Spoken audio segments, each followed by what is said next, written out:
E aí, pessoal, estamos aqui para mais um vídeo, né, da nossa série Arduino com S4A.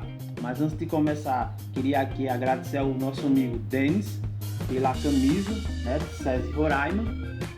Esteve junto lá na OBE, na etapa nacional, no ano passado, lá no Rio Grande do Sul. Valeu, Denis, obrigado aí pela camisa. Também queria mostrar a camisa da nossa equipe irmã Atena, né? Essa camisa elas usaram quando participaram da Robocop 2018 lá em João Pessoa, quando elas participaram na modalidade on stage, que é no palco. E agradecer aí a todos pela inscrição. Não esquece no nosso canal, ativa o sininho para receber as notificações. E mandar aqui um alô para Dara, para Vitória. Sim, Dara, eu perguntei à minha mãe, ela disse também que não sabe se é ou não é, viu? Ela disse que tem que decidir. Então, bora lá, pessoal, para mais um vídeo, mão na massa aí, bora!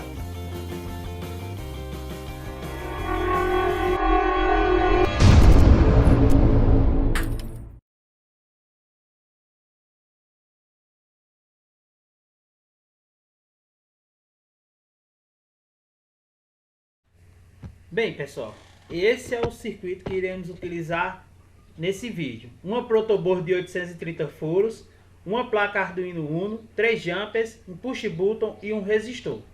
Vou falar de alguns componentes, em particular começando pela protoboard, que nada mais é do que uma matriz de contato. É uma placa que vai servir para que a gente possa montar os nossos protótipos sem a necessidade de fazer emendas, soldas. E aí ela tem essa praticidade, né, de você conectar o seu componente e remover sem a necessidade de danificá-lo ou fazer emendas. Existem vários modelos, a de 830, de 400 furos, 170, a de 4560, existem vários outros modelos. E qual é o melhor? O melhor é aquele que vai se adequar ao seu projeto, dependendo do tamanho de sua montagem. Eu trouxe aqui alguns exemplos de protoboard. A pequenininha de 170 furos, uma intermediária de 830 furos, uma já um pouco maior de 1700 furos. Internamente, pessoal, ela é feita de chapinhas de metais, né? Ou seja, plaquinhas do qual vai conduzir a corrente a um ponto a outro. É claro que se você pudesse abrir a sua protoboard, você ia perceber, né, esses contatos. Como eu já falei, na parte interna é de metal, ou seja, ela é feita com umas trilhazinhas dispostas no formato de linhas e colunas. E que essas colunas e essas linhas são separadas. Você vai perceber que na parte de cima, que é o que a gente chama de barramento, eu vou ter duas linhas, porém elas são separadas, elas não são interligadas. E na parte central eu vou ter as minhas colunas, que também são separadas. Eu vou ter a coluna superior e a coluna inferior. E essa coluna são compostas por 5 furos, 5 pontos que são interligados. Lembrando, quando eu quero ligar os meus componentes, eu tenho que ligar em colunas diferentes. Exemplo, se eu for ligar um LED em uma protoboard, eu ligo uma perna em uma coluna, uma outra perna em uma outra coluna. Interruptor.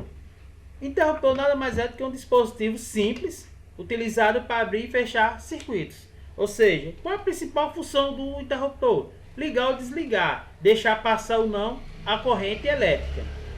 E assim como a protoboard, existem vários modelos, já vários formatos. O mais comum é aquele gangorra que a gente tem em nossas residências, né? Lá para acender as lâmpadas do cômodo. O que a gente vai utilizar na nossa prática é um interruptor de pressão chamado push button. E ele tem duas configurações, a NA e a NF. NA nada mais é do que um interruptor normalmente aberto, é aquele que eu vou precisar aplicar uma força para pressionar e mantê-lo pressionado, para que ele possa passar a corrente de um ponto a outro, e quando eu salto ele abre a passagem da corrente. O NF é o contrário, é um normalmente fechado, é aquele que já vai estar deixando passar a corrente de um ponto a outro, e ao pressionar, ou seja, aplicar uma força, ele interrompe a passagem dessa corrente. Aonde eu vejo a aplicação desses interruptores, Alex? você vai ver em controle remoto, em joystick, em teclado, no próprio mouse. Então toda vez que você precisa de um comando, você pressiona o botão. Ao soltar, você interrompe esse comando. Para nossa montagem, a gente vai utilizar um software chamado FreeSync, que é um software bastante utilizado no mundo da eletrônica. E assim como o S4A e a ideia do Arduino, ele é gratuito, você pode estar baixando. E aí os nossos componentes, uma protoboard, um Arduino Uno, um push button e um resistor de 1K. Então bora lá para nossa montagem. Vou aqui escolher um lugar do nosso push button, lembrando, ó, colunas diferentes. Vou pegar aqui o nosso resistor. Vou interligar ele aqui na linha azul. Essa linha azul, a gente vai utilizar ela como barramento negativo, onde eu vou ligar o meu GND. Então eu vou pegar aqui, ó. Lembrando que o Arduino, ele tem, no caso do Uno, ele tem 3 GND. Você pode utilizar qualquer um. Vou utilizar esse primeiro. E vou ligar ele aqui na linha azul. Inclusive vou deixar o fio da cor azul. Só organizar ele aqui, mais ou menos. Ok. Você clicar aqui, você vai perceber, ó, que todo o barramento está sendo interligado pelo GND. O 5V, que é o nosso positivo, eu vou ligar aqui na entrada em um dos pinos do botão. E vou mudar a cor para vermelho. Então, o que acontece no 5V, ó? Tá vendo que ele tá na mesma coluna. Aí você pode dizer assim: poxa, Alex, mas você disse que essas colunas de cima é separada das colunas de baixo. No caso desse push button, ele tem 4 terminais. Então, esses 2 terminais aqui desse lado são interligados e esses 2 são interligados. Então, o que acontece? O que eu tenho nessa coluna está passando para essa e vice-versa nessa outra. Então, a saída aqui, aliás, eu vou pegar um furinho entre o resistor e o push button e vou ligar na entrada 2, no pino digital 2 da placa Arduino. Só organizar aqui. Pronto. E vou mudar a cor desse fio. Colocar para amarelo. Então o que acontece? Sumiu aqui, voltar. Desculpa. O que acontece?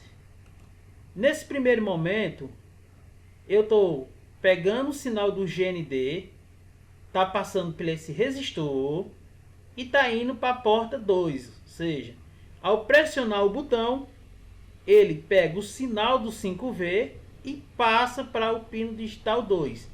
Esse resistor aqui, pessoal, ele é utilizado muito em entradas de sinais da placa Arduino, ou seja digital ou analógico. Por que isso? Esse resistor aqui, ele vai servir como um resistor que vai evitar ruídos. E ele existe 2 configurações, o pull-up e o pull-down. Porém, eu não vou falar isso nesse vídeo, irei falar no outro vídeo, mas ele está exatamente aqui. Por quê? Porque nesse momento aqui, quando eu fizer o nosso código, o que acontece? A placa Arduino, ele vai estar perguntando: eu estou pressionado ou não? O botão, né? Se o botão estiver pressionado, ele está recebendo 5 volts. Ou seja, está recebendo o nível lógico 1. Se o botão está solto, ele está recebendo o GND, o nosso negativo, nível lógico 0. Porém, não confunda o nível lógico 0 com nada. Ele está recebendo um sinal negativo ou um sinal positivo, que é diferente de não receber nada. Então, se eu não tenho esse resistor aqui, ele fica perguntando: eu estou pressionado ou não estou? E aí ele fica recebendo um sinal falso, né? Então a placa não sabe se você apertou ou não o interruptor, o push button. Porém, você também pode estar perguntando: se aqui eu recebo estou entrando um sinal positivo e aqui na outra parte do interruptor um sinal negativo, se eu pressionar o botão, por que não fecha um curto-circuito? Lembre, a corrente elétrica, ela sempre percorre o caminho mais fácil. Então, é mais fácil esse caminho aqui, que não vai ter resistor quando eu pressionar, ou esse caminho aqui que vai ter o resistor. É claro que ele vai para esse caminho sem um resistor. Tranquilo? Então, bora para a nossa prática. Aliás, para a parte do código. A minha placa aqui já está tudo ok. Eu já fiz o carregamento do código firmware. Então, Bora lá. Se eu vou pressionar o botão e mudar algum personagem, então a primeira coisa que eu vou é escolher o personagem. Vou vir aqui em trajes, lembrando que traje é o nome dessa figurinha aqui, importar. No meu caso eu vou querer pegar um animal, vou pegar um morcego. E aí tem dois tipos de morcego, né? Tem ele com a asa aberta e tem ele com a asa fechada. Então eu vou pegar o A, depois vou pegar o B. E vou excluir a placa Arduino, não me interessa nesse momento. Então vou ter o morcego exatamente fazendo isso. Toda vez que eu pressionar o botão, ele vai dar a impressão que está se movimentando. Também vou mudar, no caso, o meu fundo de tela. Venho aqui em palco, fundos, e vou escolher um. Aqui, fundo de tela, eu vou procurar natureza e vou escolher um aqui. Vou pegar esse aqui que eu acho mais legal. Mas você pode pegar qualquer outro. Vou tirar o fundo branco. Lembrando que, como eu vou programar o personagem, então eu volto, clico no personagem. Vou tirar essa parte aqui também, que não me interessa, deixar aqui no canto. E bora para a parte de controle. Quando eu clicar na bandeirinha, eu quero que fique repetindo sempre até eu desligar. Porém, eu vou fazer agora uma condição. Vou perguntar, o botão está pressionado ou não? Então, para isso, eu venho aqui e pego esse bloquinho chamado se não. Se for verdadeiro, executa. Se não, executa outra coisa. No próximo vídeo, a gente também irá explicar a questão dos blocos condicionais. Então, eu venho agora em movimento. Aqui em movimento, eu vou ver que eu tenho dois blocos separados dos outros, que é exatamente os de leitura de sensor analógico e sensor digital. Como a gente está utilizando a porta digital, então eu vou pegar sensor digital. E aí esse bloquinho simplesmente ele pergunta, o sensor digital 2 está pressionado? No caso aqui eu tenho a opção de digital 2 e digital 3. Como foi falado no vídeo anterior, o S4L traz já umas particularidades e algumas portas. Caso eu pressione o botão, eu quero que esse personagem se movimente e dê a impressão que está batendo as asas. Então a primeira coisa é, toda vez que eu pressionar, eu vou procurar aqui, ó, mova passos. E aqui 10 passos eu vou clicar nessa abazinha na parte branca e vou colocar 2 passos. Quero que ele se movimente devagar. E venho em aparência. Exatamente para que eu possa mudar as figuras.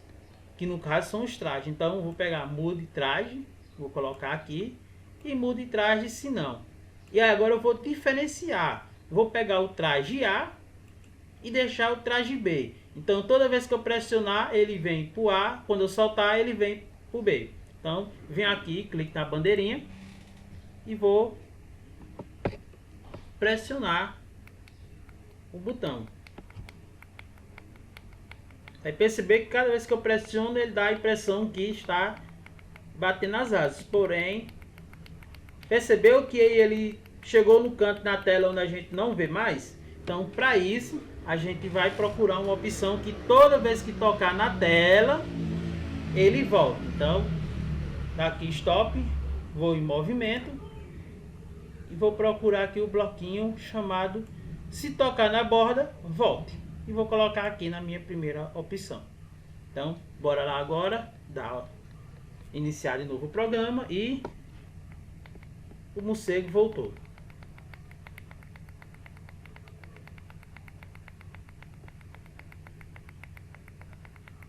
Aqui eu tenho a opção, né, de colocar, expandir a tela. Toda vez que eu pressionar.